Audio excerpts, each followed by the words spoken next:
Hello everyone, good evening. स्वागत है आप सभी का ऑनलाइन स्टडी में। आज के इस वीडियो में बात करेंगे करंट अफेयर्स के 25 मोस्ट इंपॉर्टेंट एमसीक्यू, जिसका सेट 5 है। इससे पहले कि आपने बाकी के सेट्स को नहीं देखा है तो लिंक आपको डिस्क्रिप्शन मिलेगा या फिर प्लेलिस्ट को चेक कर सकते हैं, जो कि आने वाले सभी प्रतियोगी परीक्षाओं के लिए काफ़ी इंपॉर्टेंट होगा। तो चलिए इस वीडियो को शुरू करते हैं।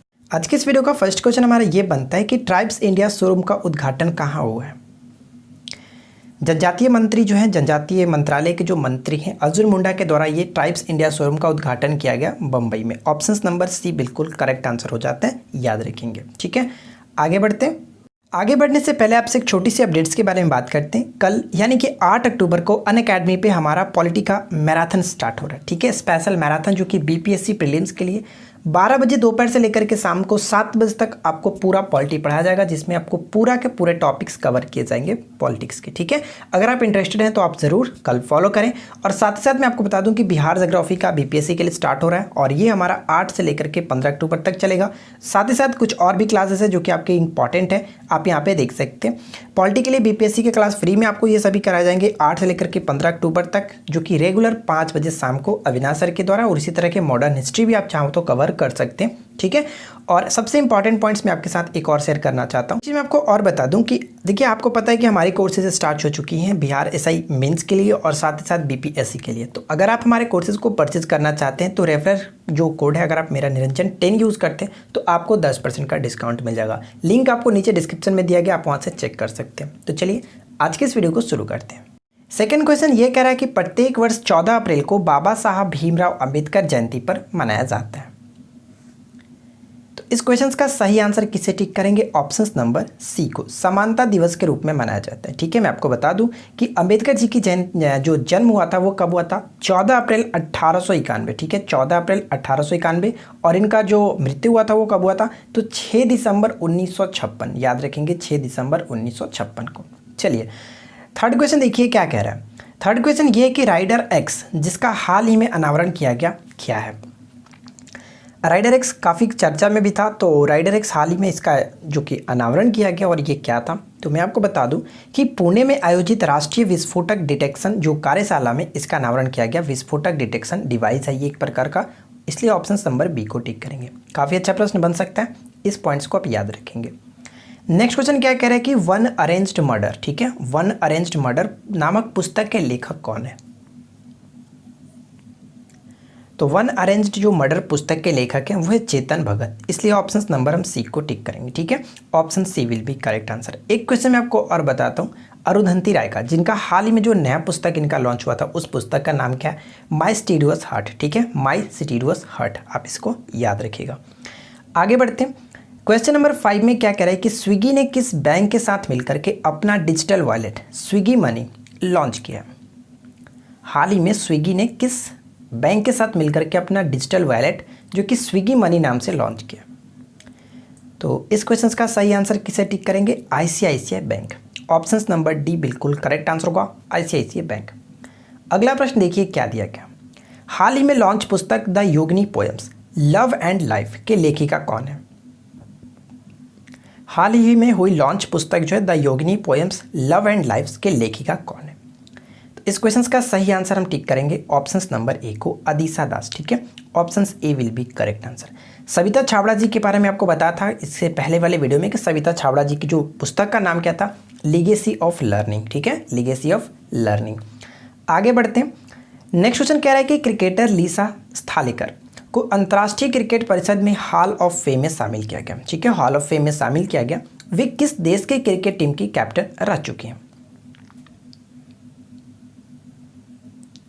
इस क्वेश्चन का सही आंसर क्या होगा? Option number B, Australia. ठीक है, option B will be correct answer. Next question में देखिए क्या दिया गया कि निम्न में से किसके जन्म दिवस पर 11 अप्रैल को राष्ट्रीय सुरक्षित मातृत्व दिवस मनाया जाता है? राष्ट्रीय सुरक्षित मातृत्व दिवस जो है 11 अप्रैल को किसके जन्म दिवस पर मनाया जाता है? तो करेक्ट आंसर होगा option number C, Kasturba Gandhi. ठीक है, कस्तूरबा गांधी। मैं आपको बता दूं कि 11 अप्रैल 2003 को कस्तूरबा गांधी की जयंती पर यह दिवस मनाने की घोषणा की गई थी सरकार के द्वारा। ठीक है, आगे देखिए। क्वेश्चन नंबर 9 में कह रहा है कि वर्ष 2020 के Wisden leading cricketer of the year, जो यहाँ पे कह सकते हैं leading cricketer in the world चुना गया। ठीक है, leading cricketer in the world किसे चुना गया? Wisden leading cricketer of the world के रूप में चुना गया बेन स्टोक्स को। ठीक है, ऑप्शन नंबर सी बिल्कुल करेक्ट आंसर हो जाता है। अब मैं आपको बता दूं कि ये किस देश के हैं, तो ये इंग्लैंड के ऑलराउंडर एक प्लेयर है। और इससे पहले हम बात करें तो पिछले लगातार 3 सालों से 2016, 2017 और 2018 में भारतीय टीम के जो कैप्टन है विराट कोहली को ये पुरस्कार दिया जा रहा था, यानी कि Wisden leading cricketer of the world चुना जा रहा था। ठीक है, आगे बढ़ते हैं। वर्ष 2020 के Wisden leading cricketer of the world के रूप में किसे चुना गया है? Leading cricketer in the world के रूप में किसे चुना गया है? वर्ल्ड वर्ष 2020 की बात की जा रही है, तो करेक्ट आंसर होगा ऑप्शन नंबर सी, यानी कि बेन स्टोक्स। ठीक है, बेन स्टोक्स जो कि इंग्लैंड के एक ऑलराउंडर प्लेयर हैं और इनसे पहले बात करें तो लगातार 3 वर्षों तक हमारे देश के जो भारतीय टीम के कैप्टन हैं विराट कोहली इस अवार्ड के लिए चुने जा रहे थे, leading cricketer in the world के रूप में चुने जा रहे थे। नेक्स्ट क्वेश्चन में क्या कह रहा है कि देखिए ध्यान दीजिएगा कि संयुक्त राष्ट्र संघ के महासचिव, ठीक है, पूर्व महासचिव जेवियर पेरेज डी क्यूआर, जिनका हाल ही में निधन हो गया, वह किस देश के थे? जेवियर पेरेज डी क्यूआर जो थे वो किस देश के थे, जो कि ये संयुक्त राष्ट्र महासंघ के पूर्व सचिव रह चुके थे। ठीक है, पूर्व महासचिव रह चुके थे। तो इस क्वेश्चन का सही आंसर होगा ऑप्शन सी, पेरू। ठीक है, पेरू। पेरू की राजधानी क्या होती है? लीमा, याद रखिएगा, लीमा। ठीक है, आगे देखिए अगला प्रश्न कह रहा है कि सरकार ने राष्ट्रीय चंबल अभयारण्य को पारिस्थितिकीय रूप से संवेदनशील क्षेत्र घोषित किया। यह किस राज्य में स्थित है? यानी राष्ट्रीय चंबल जो अभयारण्य है वो किस राज्य में स्थित है? तो ये पड़ता है आपका option number A, Madhya Pradesh में। ठीक है, option A will be correct answer, Madhya Pradesh. किसके लिए फेमस है? तो इसमें गंगे डॉल्फिन और अत्यंत कह सकते हैं लुप्त प्राय जो घड़ियाल हैं वो पाए जाते हैं। ठीक है, आगे बढ़ते हैं। अगला प्रश्न देखिए क्या कह रहा है कि हाल ही में संपन्न हुए खेलो इंडिया विश्वविद्यालय गेम प्रतियोगिता के संदर्भ में निम्नलिखित कथनों में से कौन सत्य है? तो ध्यान दीजिएगा, सत्य हमें बताना है। ठीक है, तो तीनों पॉइंट्स को पढ़िए और उसके बाद बताइए कि कौन सा पॉइंट्स यहाँ पे सही होगा। तो चलिए एक एक करके देखते हैं। यहाँ पे पहला पॉइंट्स में कह रहा है कि पहली बार खेलो इंडिया विश्वविद्यालय जो खेल है ये आयोजित किया गया था, यानी जो अभी ये वर्तमान में जो हुआ था 2020 में, ये पहली बार ऐसा आयोजन किया गया। बिल्कुल सही है, कोई दिक्कत नहीं है।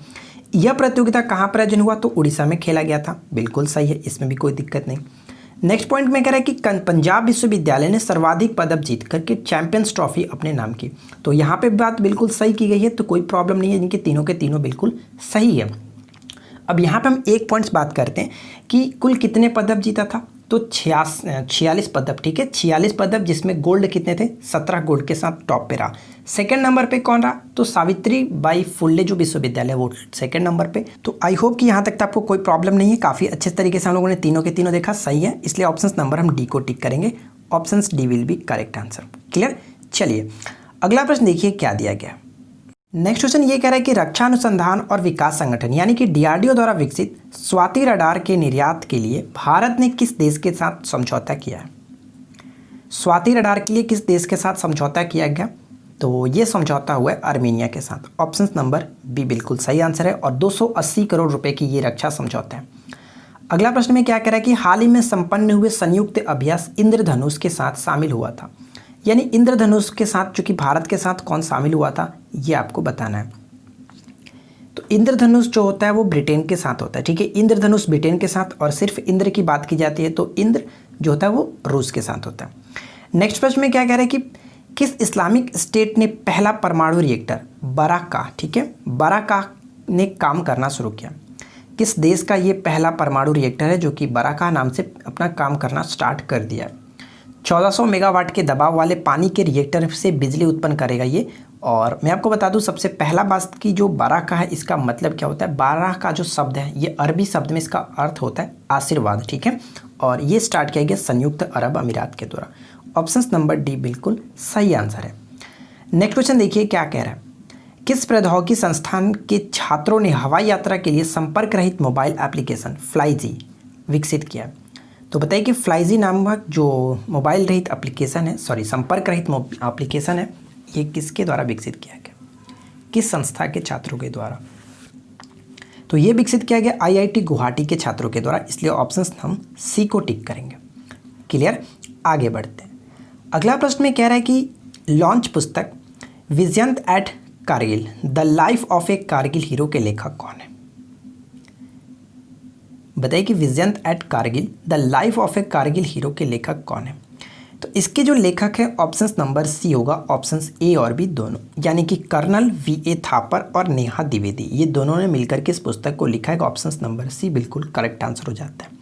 क्वेश्चंस पूछा जा सकता है कि ये जो पुस्तक है वो किस पर आधारित है, किसकी जीवनी पर आधारित है। यह पुस्तक वीर चक्र जो पुरस्कार विजेता थे कैप्टन विजयंत थापर की जीवनी पर आधारित है। क्लियर, आगे बढ़ते हैं। नेक्स्ट क्वेश्चन कि विजडन ने किस भारतीय क्रिकेटर को 21वीं सदी का मोस्ट वैल्यूएबल प्लेयर चुना है। विजडन ने किस भारतीय क्रिकेटर को 21वीं सदी का मोस्ट वैल्यूएबल प्लेयर चुना है। तो मोस्ट वैल्यूएबल प्लेयर के रूप में चुना गया रविंद्र जडेजा को। ऑप्शन नंबर बी बिल्कुल राइट आंसर हो जाता है। ठीक है, आगे बढ़ते हैं। नेक्स्ट क्वेश्चन कह रहा है कि संसद की लोक लेखा समिति, जिसको पब्लिक अकाउंट्स कमेटी के नाम से पीएसी कहते हैं, इसके अध्यक्ष कौन बने हैं। एक्चुअली ये अध्यक्ष बने नहीं है, पुनः इनको निर्वाचित कर दिया गया। जो पहले थे वही है अधीर रंजन चौधरी। 1 साल के लिए इनको पुनः फिर से निर्वाचित किया गया ओम बिरला के द्वारा। ठीक है, ध्यान रखिएगा। यहाँ पे बात की जाती है, देखिए पब्लिक अकाउंट्स कमेटी है क्या। तो पब्लिक अकाउंट्स कमेटी जो होती है वो सरकार के खर्चों की जाँच करती है। ठीक है, सरकारी खर्चों की जाँच करती है। इसमें कुल सदस्यों की संख्या कितनी है, टोटल 22 सदस्य होते हैं, जिसमें लोकसभा के कुल 15 सदस्य और राज्यसभा के 7 सदस्य, टोटल 22 सदस्य इसमें शामिल होते हैं। चलिए आगे बढ़ते हैं। अच्छा, एक क्वेश्चन और मैं आपको बता दूं कि पब्लिक अकाउंट्स कमेटी का जो गठन किया गया था वो कब किया गया था, 1921 में। ठीक है, 1921 में। आगे बढ़ते हैं। नेक्स्ट क्वेश्चन देखिए क्या कह रहा है कि हाल ही में समाचारों में देखी गई मेकेदातु परियोजना किन 2 राज्यों के बीच विवाद का कारण है। मेकेदातु परियोजना है वो किन 2 राज्यों के बीच विवाद का कारण है। तो इस क्वेश्चन का सही आंसर होगा ऑप्शन नंबर सी, तमिलनाडु और कर्नाटक। ठीक है, ऑप्शन सी बिल्कुल सही आंसर है। कर्नाटक ने सरकार से कावेरी नदी पर मेकेदातु के पास एक बांध का निर्माण के लिए केंद्र से सिफारिश की जा रही थी, केंद्र से सिफारिश ने मांगी थी। लेकिन तमिलनाडु का कहना यह था कि इस परियोजना से तमिलनाडु में कावेरी नदी का जो जल प्रवाह होगा वो प्रभावित होगा। इस वजह से दोनों राज्यों में ये विवाद का कारण है। तो याद रखेंगे, मेकेदातु परियोजना के कारण तमिलनाडु और कर्नाटक में विवाद का कारण है। अगला प्रश्न में कह रहा है कि हाल ही में खोजा गया फॉस्फीन गैस निम्नलिखित में से किस ग्रह पर पाया गया। हाल ही में खोजा गया जो फॉस्फीन गैस है वो किस ग्रह पर पाया गया है। तो इस क्वेश्चन का सही आंसर है ऑप्शन नंबर बी, शुक्र। ठीक है, वेनस किस कहते हैं इसको। और मैं आपको बता दूं कि शुक्र को और भी एक बहुत अच्छा क्वेश्चन इसे पूछा जाता है कि सबसे जो गर्म ग्रह है वो कौन सा है। सबसे गर्म ग्रह के रूप में शुक्र को ही जाना जाता है। अगला प्रश्न में क्या बनता है कि निम्नलिखित में से किस मंत्रालय ने पूर्वोदय पहल की शुरुआत की है। तो बताइए कि पूर्वोदय पहल की शुरुआत जो है वो किस मंत्रालय ने की है। तो इस क्वेश्चन का सही आंसर क्या है, right answer will be option B, यानी कि इस्पात मंत्रालय। ठीक है, ऑप्शन बी बिल्कुल सही आंसर हो जाता है। अच्छा, यहाँ पे जो शिक्षा मंत्रालय देख रहे हैं, मैं आपको बता दूं कि शिक्षा जो मंत्रालय, मानव संसाधन विकास मंत्रालय का नाम चेंज करके अब शिक्षा मंत्रालय कर दिया गया। ये बहुत अच्छा प्रश्न बन सकता है, इंपॉर्टेंट क्वेश्चन बन सकता है, आप इसको याद रखेंगे। अगर आपने अभी तक इस वीडियो को लाइक नहीं किया तो मैं आपसे छोटी सी रिक्वेस्ट करूंगा कि इस वीडियो को अधिक से अधिक लाइक किया कीजिए, ताकि हमें मोटिवेशन मिले और इस तरह की हम और वीडियो आपके साथ डिस्कस किया करें। तो ज़्यादा से ज़्यादा लाइक करें, ज़्यादा से ज़्यादा शेयर किया करें। अगला प्रश्न कह रहा है कि हाल ही में समाचारों में देखा गया ब्रू कहाँ की 21 अनुसूचित जनजातियों में से एक है। जो ब्रू है वो किस राज्य की 21 जनजातियों में से एक है। तो इस क्वेश्चन का सही आंसर होगा ऑप्शन नंबर डी, यानी कि त्रिपुरा। ठीक है, D will be correct answer. और मैं आपको बता दूं कि जो ब्रू लोग हैं वो असम और मिजोरम में भी बसे हुए हैं। तो लेकिन ये वो जो ओरिजिनल जनजाति है वो मिजोरम के त्रिपुरा की है। क्लियर।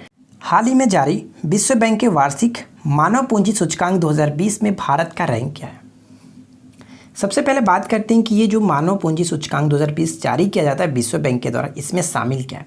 तो इसमें बच्चों के जीवित रहने की जो संभावना है, स्वास्थ्य तथा शिक्षा जैसे पैमाने पर देशों का आकलन किया जाता है और इसमें जो रिपोर्ट है वो जारी की जाती है। तो मानव पूंजी सूचकांक 2020 में भारत की जो रैंकिंग रही, 174 देशों में भारत की रैंकिंग 116 रहा।